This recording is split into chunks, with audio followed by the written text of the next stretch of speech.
My name's Scott Charlton, I'm the voice of Lashings. I've been involved for 18 years apparently now. I think it's the closest you could have to a travelling circus that plays sport and has fun and raises funds that it's possible to get. My name's David Fitzgerald. I've been involved with Lashings. This is my 4th cricket season, although we do and have done lots of other events as well. And what makes Lashings so special for me is the fact that, particularly in the last couple of years, we've really diversified the product. The roots and the heritage is all in cricket. You can think of all the greats that have played for the club, Richie Richardson and Phil Tufnell, Viv Richards, the Ward brothers. So many greats have played for the club. But as I said, we're into football legends now. We're doing corporate lunches and corporate dinners and sports bar type events, and all of these events we're putting an authentic feel on it, and most importantly it gives us another avenue to be able to raise much needed funds, as we've done prolifically over the last year and quite a few other years before that. Yeah, I think it gives us a chance to put a twist on the traditional vanilla dinner. So a chance, instead of just to have one speaker that may or may not be of everyone's choice, you've got a room full of people, and I think that's the thing, having that access. The club policy has always been that no one ever refuses a photograph or an autograph, and that still lives. And I just think it's a wonderful world where we can still go to some of the greatest that have ever played the game and have complete access to them, photographs, autographs, memorabilia, memories and alike. And so for me, that's where the magic is. And very often we get children who have no idea who the players are, but their grandparents or parents know. And so yeah, that's the legacy, the fact that, you know, very often we're injecting back into cricket. We have a youth academy at every game, which is free of charge, and it's, for us, it's one of the great joys is seeing the youth being able to play cricket and being coached at the levels that we can offer.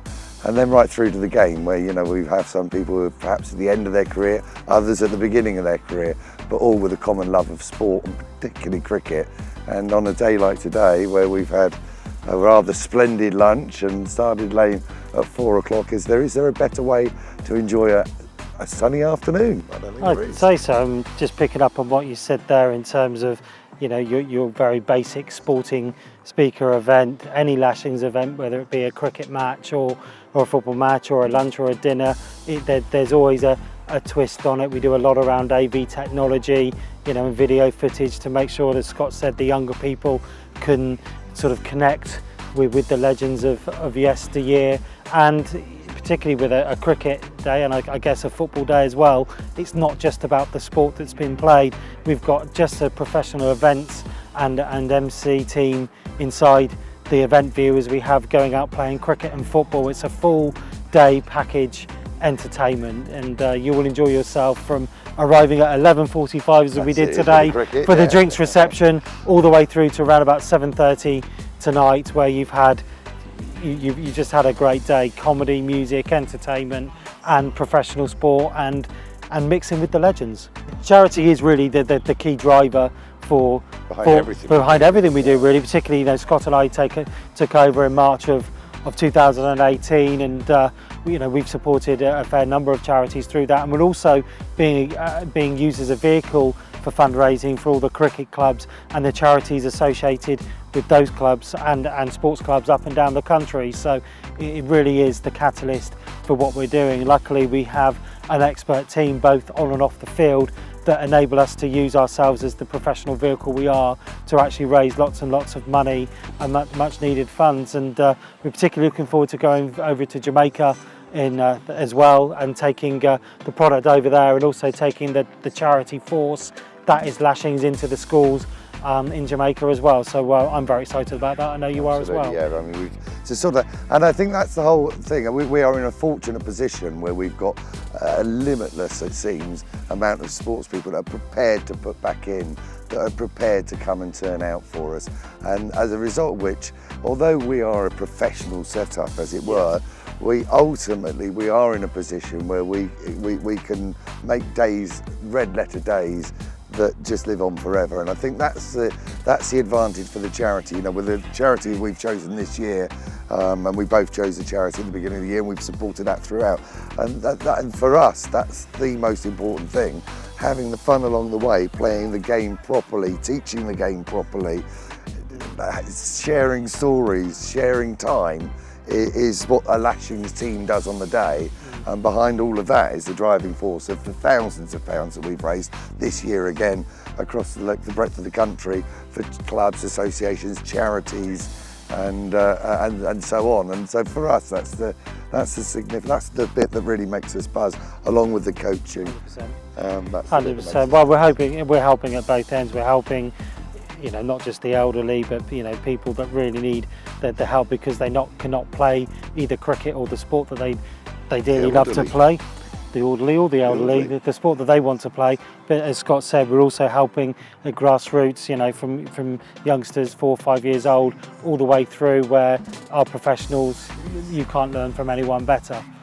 You can't learn from anyone better. Yeah, I think at the end of the day, the sad thing, and I think one of the things that Lashings does brilliantly within is it's very hard for a sportsman at any age, but when they finish playing, they will all tell you the thing they miss most is the banter. The thing they miss most is being with the boys in the dressing room and out in the chirping and everything else.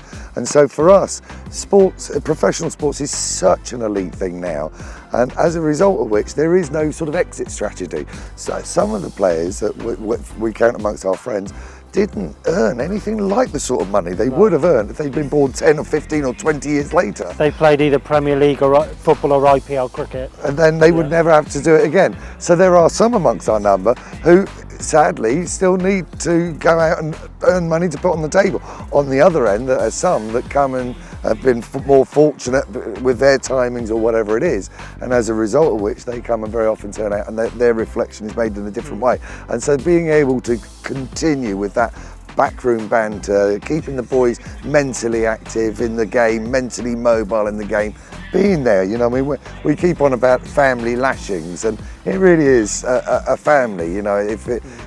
We do a lot of miles every year, and we turn up in bed and breakfast and hotels and clubs and bars and wherever it is, and you have to be a family. You have to really care about that. You have to care about each other. So we're all there to look after each other. Definitely. And because we're lucky enough that so many of our friends are high profile in their own way, in their own country, in their own sport, that obviously brings the attraction of people who still want to come and play, or people who want to come and challenge us to play, or people who want to have a day or a golf day or whatever it is. So for us, it's all about, you know, what we do is just a fraction of it. You know, the bigger picture is spreading the love of sport and making sure that we do it in the best possible way with the best coaching and the best equipment, and we're in a lucky position to do that.